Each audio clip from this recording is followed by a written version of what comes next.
Estamos no início de um novo ano e nesta altura normalmente nós refletimos muito pensando nas diversas áreas da nossa vida.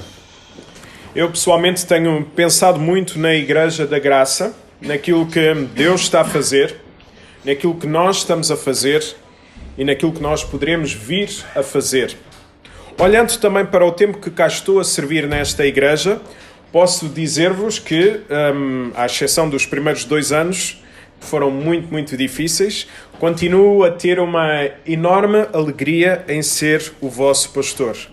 A Igreja Batista da Graça tem a capacidade para ser uma das igrejas com mais envolvimento na sociedade ao procurar levar o Evangelho a toda a criatura. Por mais igrejas que eu conheça, e o ano passado eu tive a oportunidade de conhecer várias igrejas, por mais igrejas que eu conheça, continuo a achar que a Igreja Batista da Graça tem muitos dons, muitos talentos e é, sem qualquer sombra de dúvida, a Igreja Batista em Portugal com mais potencial. Não há nenhuma igreja com uma média de idades tão baixa como a nossa e com tantos dons e com tantos talentos. E não estou a dizer isto para dar-vos graxa, porque na mesma medida, na mesma forma que penso isto, também penso que nós somos uma das igrejas que menos produz face àquilo que Deus nos tem concedido através dos nossos dons e talentos. A igreja tem muito potencial, tem muitos dons, tem muitos talentos, mas, no meu ponto de vista, produz muito pouco com aquilo que Deus tem nos dado. E nós iremos, todos nós, prestar contas diante de Deus daquilo que Ele nos deu. Qual a razão disto acontecer?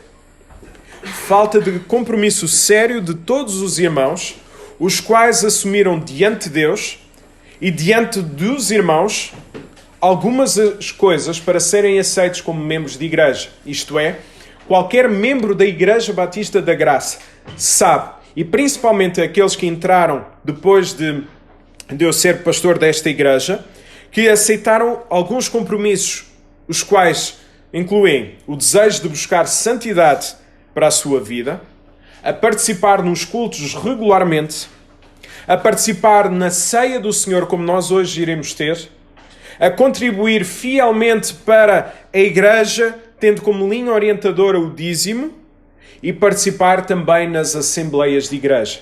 Isto não é algo teórico, é um compromisso sério que todos nós aceitamos diante de Deus e diante dos nossos irmãos.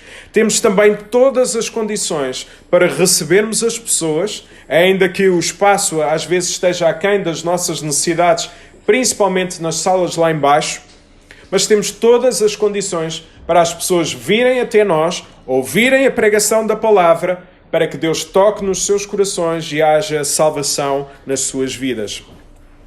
Neste primeiro trimestre de 2020, nós iremos falar muito sobre compromisso e desejamos, eu e a direção, foi algo que nós falámos enquanto direção, falarmos acerca do compromisso, que cada um de nós renove esse compromisso com Deus, com o seu lar e com a sua igreja.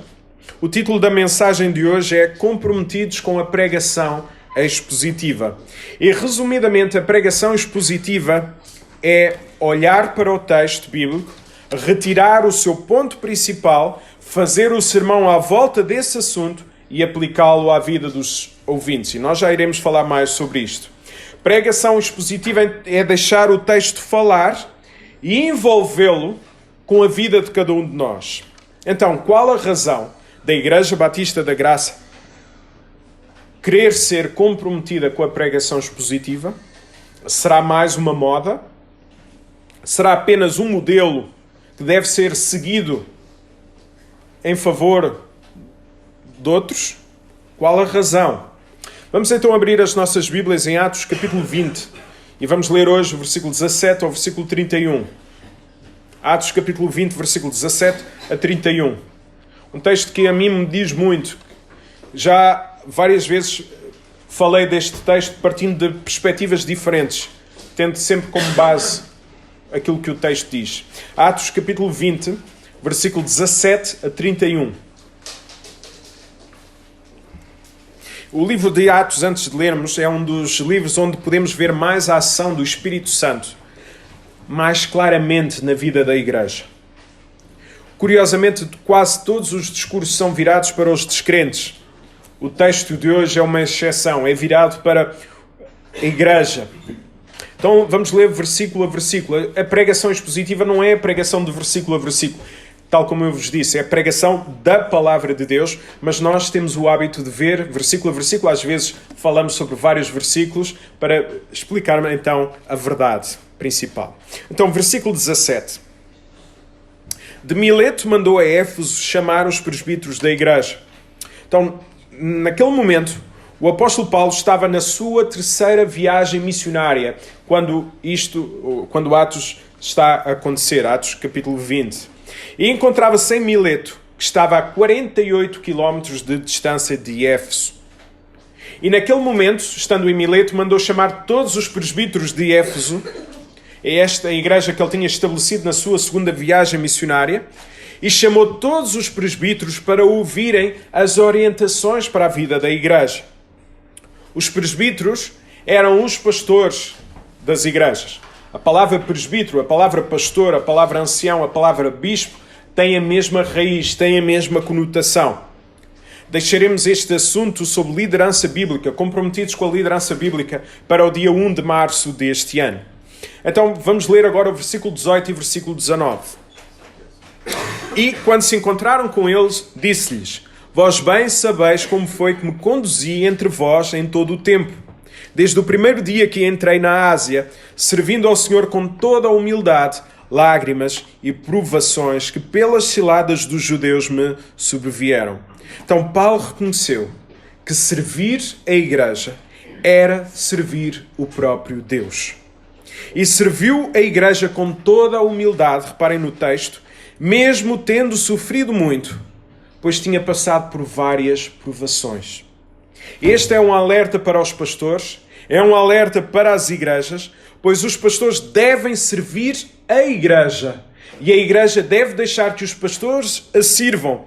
E a igreja, ou melhor, os pastores não devem servir-se da igreja para atingir qualquer meta pessoal ou até ministerial.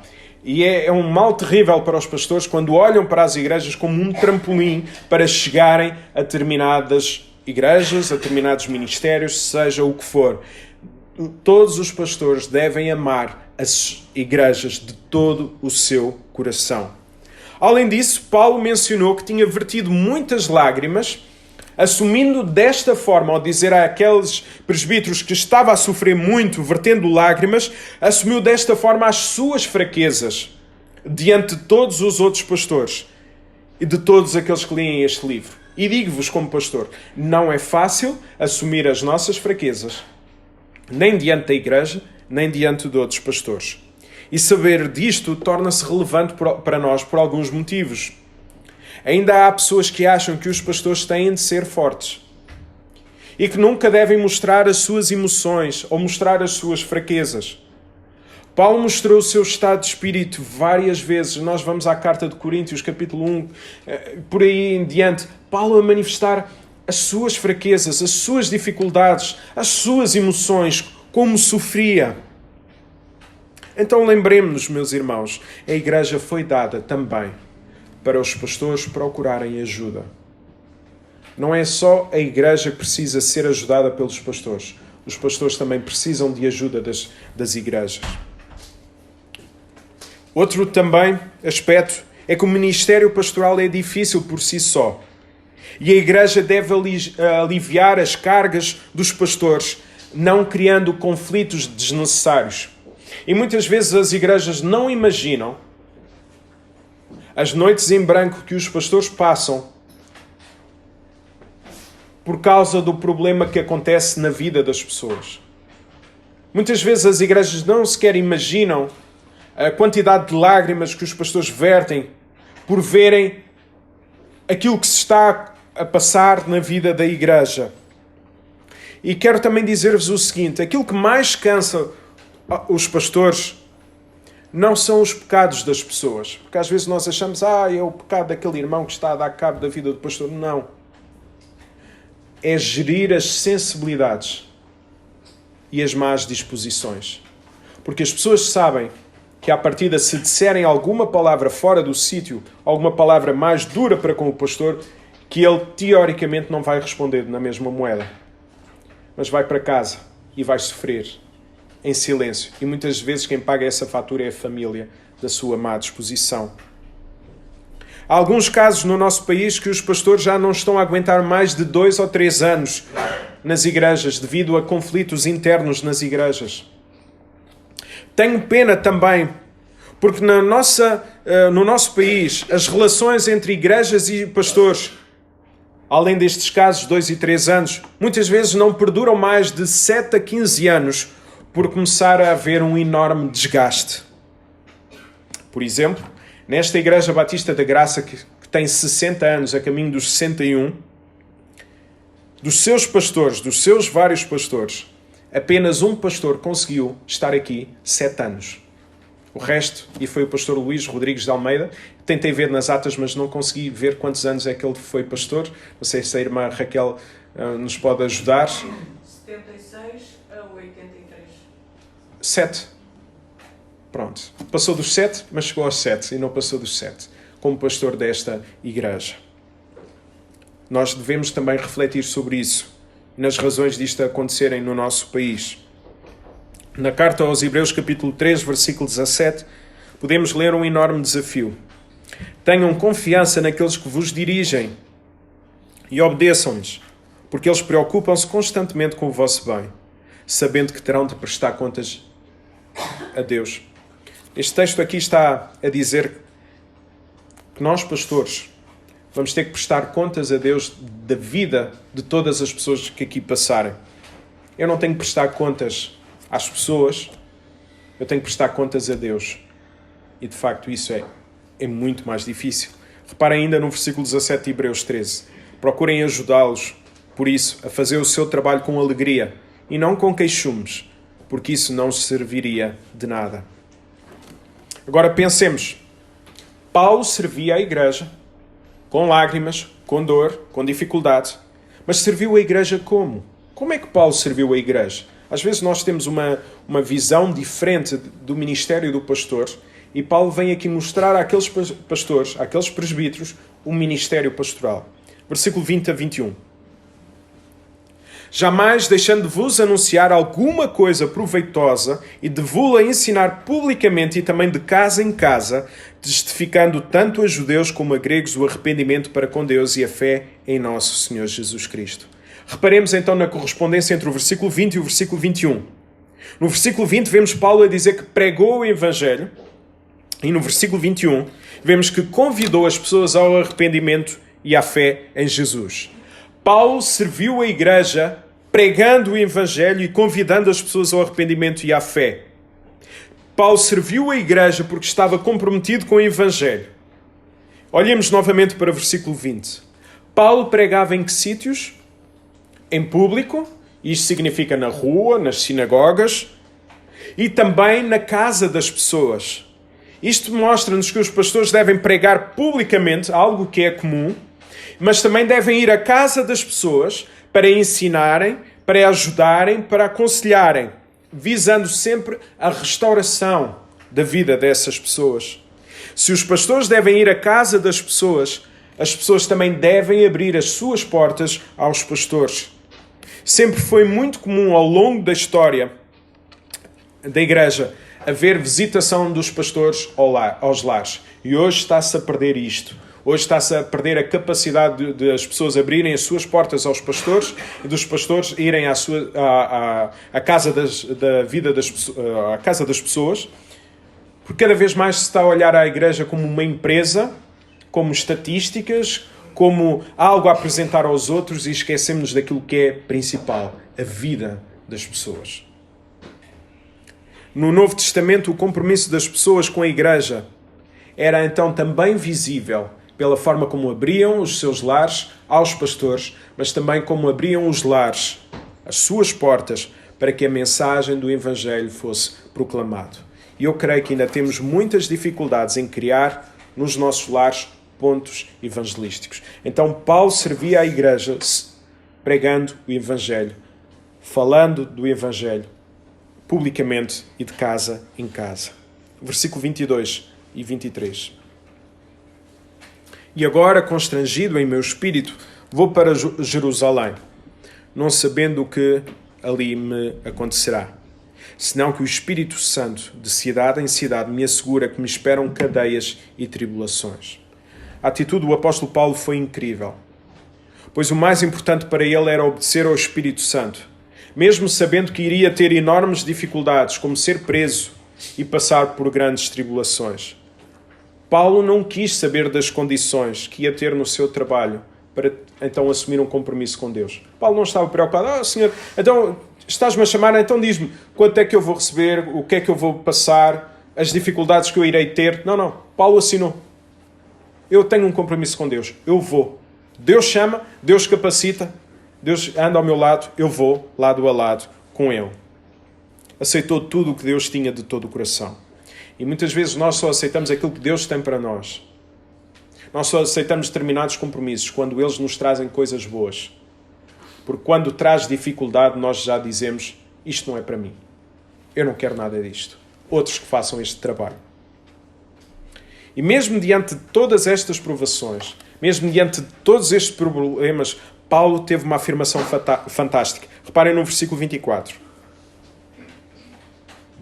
Porém, em nada considero a minha vida preciosa para mim mesmo, contanto que complete a minha carreira e o ministério que recebi do Senhor Jesus Cristo para testemunhar o Evangelho da graça de Deus.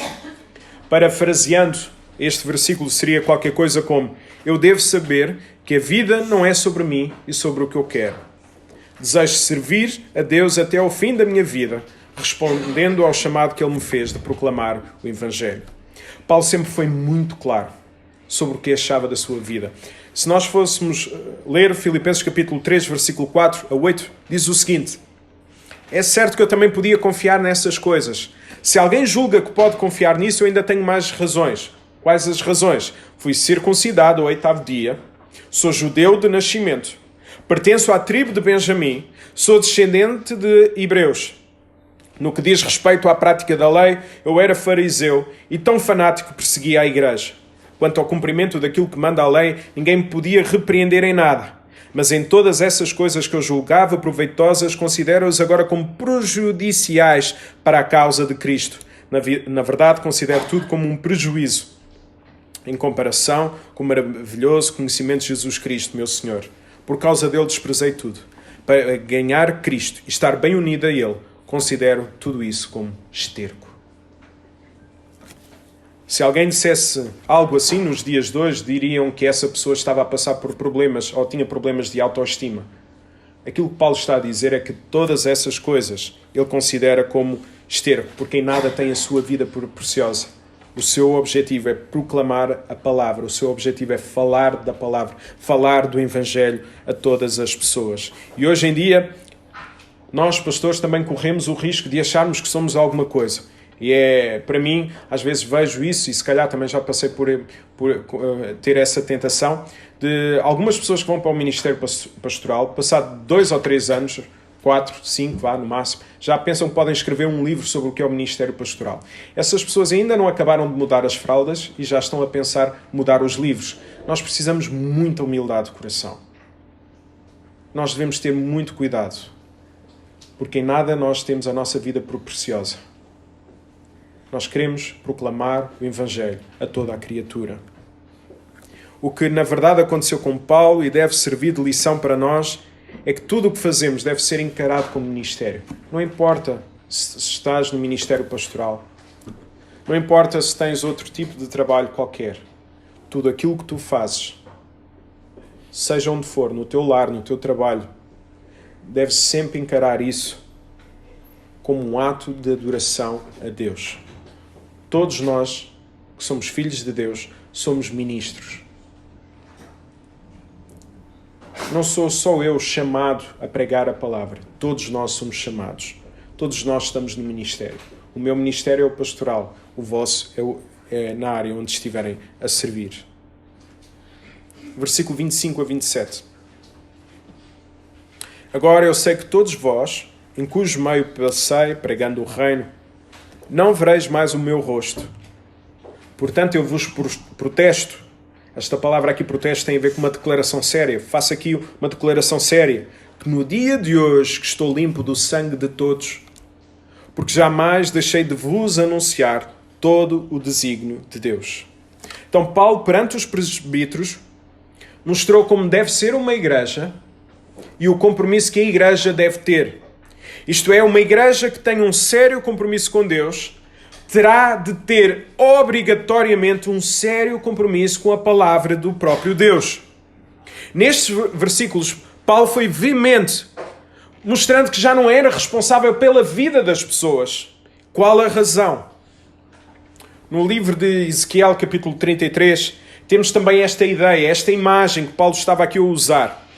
Era a ideia do sentinela, da torre de vigia, que sentia-se na obrigação de alertar as pessoas quando havia algum perigo. Ele alertava, ele tocava clarinete, trompete, seja o que for, ele tocava um instrumento qualquer para avisar as pessoas: há aí perigo, há perigo.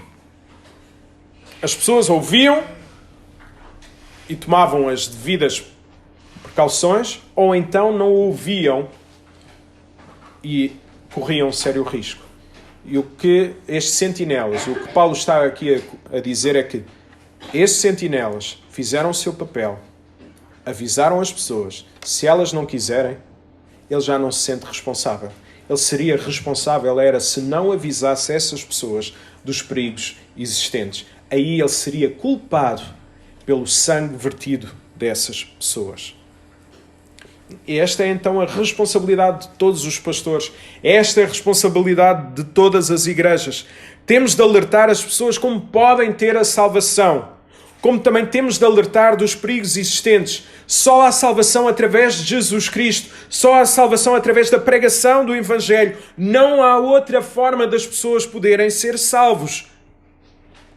Só assim não seremos responsáveis pela morte espiritual das pessoas, para podermos dizer que estamos livres do sangue de todas. E a melhor forma então de alertar as pessoas será de pregar a palavra de Deus, independentemente dos textos mais complicados ou que possam gerar mais tensão. Nós somos chamados a pregar todo o conselho de Deus, de Gênesis a Apocalipse. E às vezes as pessoas não entendem que o compromisso dos pastores, que o compromisso das igrejas é serem expostas a todo o conselho de Deus. Numa das igrejas que eu servi, não sei se já contei aqui na igreja, mas estava a falar sobre casamento, divórcio e novo casamento. E quando estava a ensinar, estava numa escola bíblica dominical, estávamos a seguir a revista, estava a ensinar e uma das irmãs daquela igreja virou-se para mim e fez-me silêncio para eu não falar e apontou-me para a vida de uma pessoa. Eu fiquei fulo. Continuei a falar e no fim disse àquela irmã que não lhe admitia nem a ela nem a ninguém que mandassem calar sobre qualquer assunto. Podiam mandar calar quando aquilo que eu não dissesse ou aquilo que eu dissesse não tivesse nenhuma base bíblica. Aí faz sentido dizerem: cala-te, Jonatas. A tua palavra não interessa para nada. Mas sempre que eu estiver a pregar biblicamente, eu não admito que ninguém me possa mandar calar.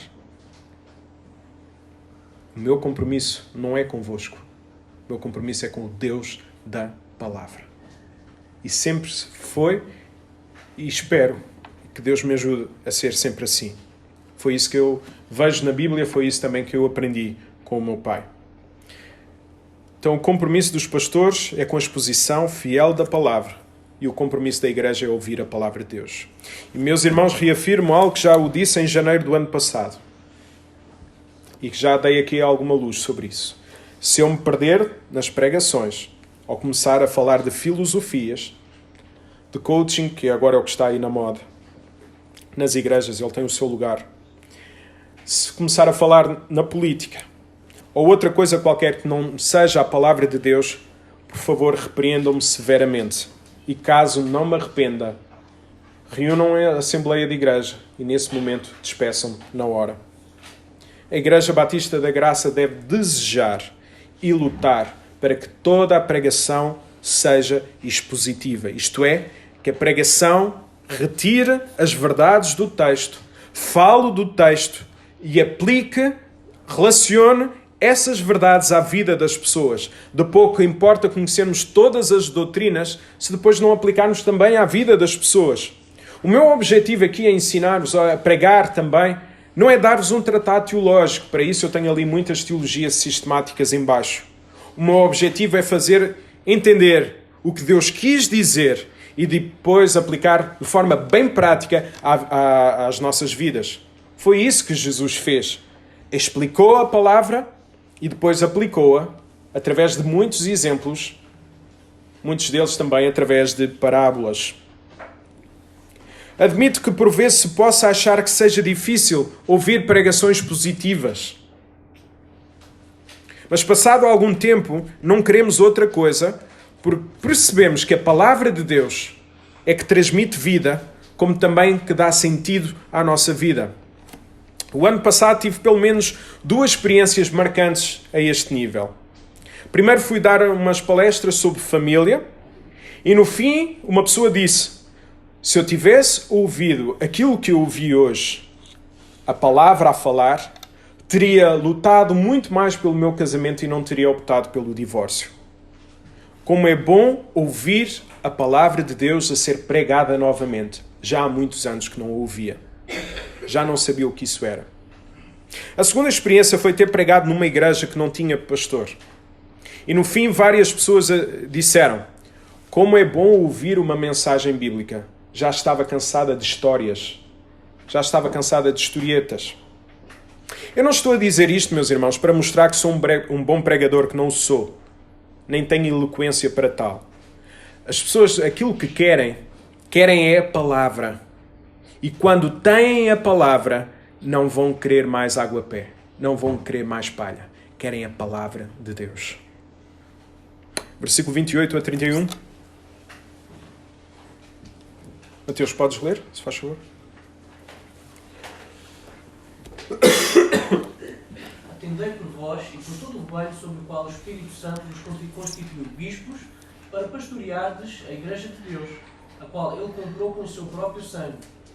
Eu sei que depois da minha partida, entre vós penetrarão lobos vorazes que não pouparão o rebanho, e que dentre vós mesmos se levantarão homens falando coisas pervertidas para arrastar os discípulos atrás deles. Portanto, vigiai, lembrando-vos de que por 3 anos, noite e dia, não cessei de admoestar com lágrimas a cada um. A igreja é preciosa aos olhos de Deus. E devemos ter cuidado na forma como falamos dela e cuidado na forma como servimos. Porquê? Diz-nos este versículo. Porque Jesus morreu pela igreja. Jesus não morreu por individualidades. Jesus morreu pela igreja, como corpo seu. Não houve uma única gota vertida em vão. Por isso, muito cuidado quando nós falamos da igreja, que é a noiva de Cristo. Eu também não iria gostar que falassem mal quando quando a Filipe era minha noiva, eu também não ia gostar que falassem mal da minha noiva. Então, muito cuidado quando nós falamos mal da igreja. E a melhor maneira, então, de cuidar da igreja é termos um compromisso sério para que a palavra seja pregada de forma fiel, até para proteger dos falsos mestres. Termos o desejo que a palavra seja pregada. Uma das coisas que eu gosto aqui na Igreja Batista da Graça, e estamos no início do ano e permitam-me fazer esta avaliação, é que eu, ao estar aqui a pregar para os irmãos, sinto-me à vontade para demorar 23 minutos como demorei na última vez que aqui preguei, como também demorar 50 minutos. Não há ninguém que me aponte o relógio para terminar o sermão, menos a Luísa. Não há ninguém que aponte o relógio, nós não temos horas marcadas. Às vezes perguntam-me, então o culto é de que horas? Olha, eu só sei que começa às 11h30, quando começa, às 11h30, mas não sei a que horas acaba. Nós não temos uma hora marcada para Deus acabar de falar. Quem vem e prega na graça, está à vontade para demorar o tempo que Deus colocar no seu coração, e por isso é que o Mateus demorou no domingo passado 53 minutos, não é? Mais do que o pastor. Isto mostra que nós estamos cá para ouvir a palavra de Deus. E nestes versículos, Paulo afirmou que a igreja terá também de lidar com a rebelião que surge muitas vezes dentro da própria igreja. E por isso ele tinha ensinado de forma fiel. Nós não precisamos muito saber o que os outros dizem, nós precisamos saber aquilo que a palavra de Deus diz. E quando aparecerem os falsos mestres, quando houver rebelião, nós estamos preparados com a palavra de Deus. Curiosamente, a história mostra-nos que aquilo que mais tem destruído as igrejas não são as rebeliões que surgem fora delas, mas sim as rebeliões que surgem dentro das igrejas. É isso que diz o texto. Devemos pensar se nós, aquilo que estamos a verbalizar, se é para o bem da igreja, se é para a sua destruição. Se é para a sua destruição, mais vale calar-nos, mais vale não dizermos nada, tratarmos daquilo que tem que ser tratado, para que haja amor e paz. Por isso o apóstolo Paulo diz que aconselhou-os um a um e com muitas lágrimas, protegendo as suas vidas com o ensino da palavra de Deus. É isso o meu compromisso, este é o meu compromisso também convosco, é de falar também convosco e falarmos um a um, falarmos casais, seja o que for, para podermos ver aquilo que Deus tem a dizer para nós através da palavra de Deus. Esta é a minha responsabilidade, renovo o meu compromisso convosco. Eu não tenho mais nada de interessante e mais nada de importante para dar-vos a não ser a palavra de Deus. Esperem de mim fidelidade, apesar das minhas fragilidades. Eu assumo, renovo o meu compromisso, que estarei cá para pregar todo o conselho de Deus, mesmo que possa incomodar várias áreas da minha vida. E Igreja da Graça, desejo também que cada um de vós assumam o compromisso que aquilo que querem ouvir é apenas a palavra de Deus, a qual deve ser refletida na forma como nós vivemos, na forma como nós cantamos, na forma como nós oramos, para que cumpramos todos nós o objetivo de fazer discípulos em todas as nações. O nosso compromisso é com a pregação e a pregação expositiva da palavra, a pregação de todo o conselho de Deus, a pregação que fale da palavra de Deus e aplique à vida das pessoas, para que todos nós possamos então viver para a glória do nosso bom Deus. Vamos orar?